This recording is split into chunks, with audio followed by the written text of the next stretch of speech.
Hello, all of you vaingloriously wonderful people. When the Import-Export DLC for GTA Online was released in December of 2016, I did what I do for most GTA updates. I bought nearly every vehicle to make videos to show you their customization options and take you for a quick test drive. Since that video released 4.5 years ago, one vehicle from Import-Export has driven quite a few views from my channel, the Phantom Wedge. It seems a lot of people have a lot of questions about this truck. I didn't really anticipate all those questions back then, so I wanted to take a few minutes and clear some things up. So this is the Jobuilt Phantom Wedge. It has a buy it now price of $2,553,600 and a trade price of $1,920,000. To unlock the trade price, you must complete the Phantom Wedge Special Vehicle Work Mission Asset Seizure, which can be launched from the computer in your CEO office after you have stolen 16 vehicles for vehicle cargo missions. But if you're looking to buy a Phantom Wedge, some patience might pay off because it has been offered at a discount several times over the past couple of years. When it was first released, it was a bit of a disappointment. The wedge on the front of the truck is designed to ram through any and all traffic, but the truck itself suffered quite a bit of damage with each impact. Because of this, you were lucky if your Phantom Wedge would survive more than 5 minutes of flinging cars about before it would burst into flames. Thankfully, Rockstar addressed that situation in a later update, and the Phantom Wedge is much more durable. It will eventually suffer damage and even eventually die from just ramming through traffic, but it takes much longer. I was able to drive it around for half an hour, constantly ramming my way through traffic on busy highways before it developed any engine damage. So let's move on to some of the questions that have popped up in the comments of my original Phantom Wedge video, starting with the most common one. Can it be upgraded or modified? The short answer is no it cannot. You cannot upgrade or modify the Phantom Wedge through any legitimate method. And this simply comes down to the fact that you cannot enter any location where you could normally upgrade a vehicle. It can't enter Los Santos Customs, an Avenger, an MOC, a facility, the Arena Workshop, or Executive Office Garage. Of course, I couldn't even get it close to entering my Executive Office Garage simply because it wouldn't fit under the gates. But even if it had fit, I wouldn't have been able to store it in the garage or modify it via the Executive Office Garage mechanic.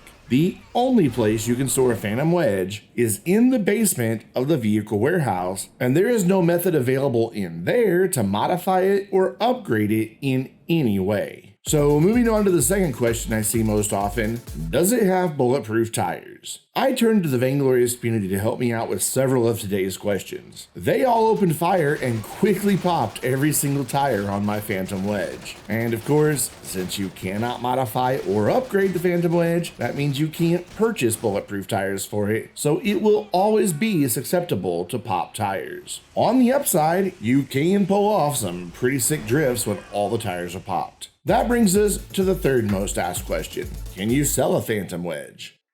It seems a lot of people buy a Phantom Wedge and are disappointed about the lack of bulletproof tires or the inability to upgrade it, leading to those players wanting to sell it. Well, I hate to disappoint, but the Phantom Wedge cannot be sold.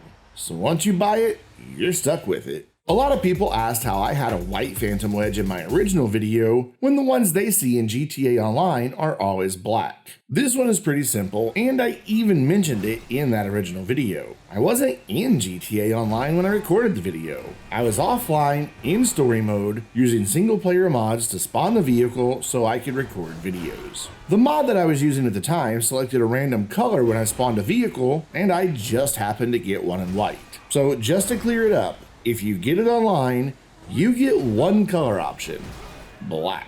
A recent commenter asked if it could be picked up by a Cargobob. And you know what? That's a really good question. Several of the larger DLC vehicles can't be lifted by a Cargobob at all, so we decided to test it out. As luck would have it, the Cargobob can lift a Phantom Wedge, but not very high. In fact, you're looking at the maximum altitude that we were able to get. And given that this is the Vainglorious community helping me record this footage, being carried by one of them with a Cargobob also meant I got a chance to test out another recent question. Is it submersible?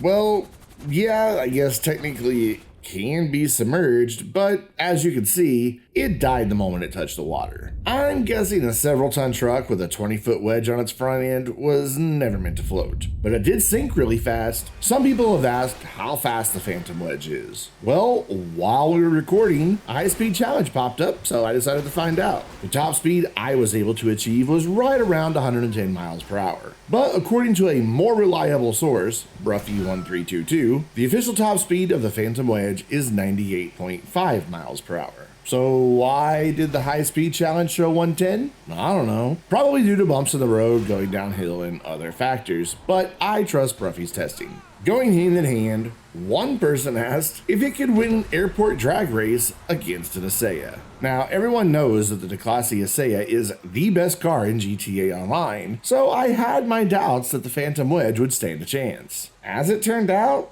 yes, the truck did beat the Asea in a drag race at the airport, but it lost to an MOC Phantom Custom. The Asea-related questions didn't stop here, however. Sven asked if a Phantom Wedge could launch an Asea farther than a ramp buggy can. Sure, that's an oddly specific question, but hey, I'm here to make sure we know everything that can be known about this great truck. So we lined up at Asea and sent it flying. First with the Phantom Wedge, and then with a ramp buggy. And I think the results speak for themselves.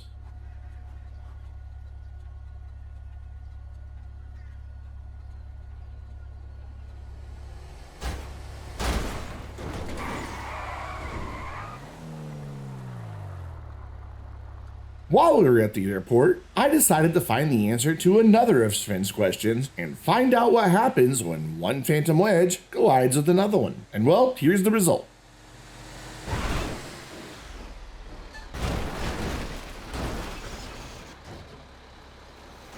Speaking of Sven, the Vainglorious community's resident Dutch person, I thought it would be important to find out how many different places a Dutchman could sit on or in the Phantom Wedge. So there's one spot on the back,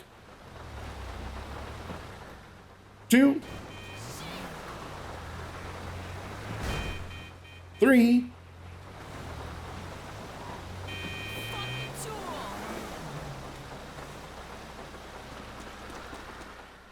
and 4 in the passenger seat of the cab, and 5 in the driver's seat when he stole it from me. But hey, Sven, thanks for helping me test today. Do you want to remind the viewers to like and subscribe? Geen idee waarom ze kijken naar deze troep. Je kunt je beter abonneren op Mr. Boss. I'm going to assume that was Dutch for Vainglorious Gaming is the best channel for GTA content, way better than that Mr. Boss guy. Moving on, we had even more questions to answer, such as, how many RPGs does it take to destroy a Phantom Wedge? Just one.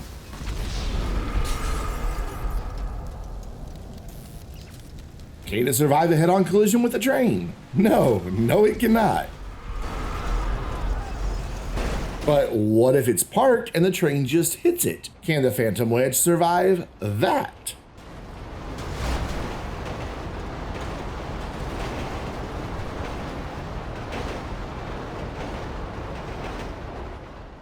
Yep, it sure can, though the engine was making a pretty bad rattling sound after. There have been some rather highly specific questions as well, such as this one. Can a Phantom Wedge survive an Oppressor Mark II attack while hitched to an MOC trailer in the rain? Well, it wasn't raining, but we did test it out. Surprisingly, it was difficult for the Mark II to get a shot directly at the Phantom Wedge from behind. I guess that massive MOC trailer provided some cover. But once the Mark II got a clear shot, then I'm afraid the Phantom Wedge was destroyed. And our final question is one I didn't see coming. What if you were to pull up to the Los Santos Golf Club and start a fight? How many golf club hits would this thing take? Well, it seems it could take quite a few, but we never found out how many it took to destroy it because, well, you'll see. If you enjoyed this video or found it helpful, then please hit that like button and get subscribed and notifications turned on so you don't miss my weekly Rockstar news videos, along with stuff from GTA Online and a variety of other games. And be sure to join me and the Vainglorious community every Saturday afternoon right here on YouTube for GTA Online live streams. Until next time, I'm Brandon, reminding you to stay vainglorious.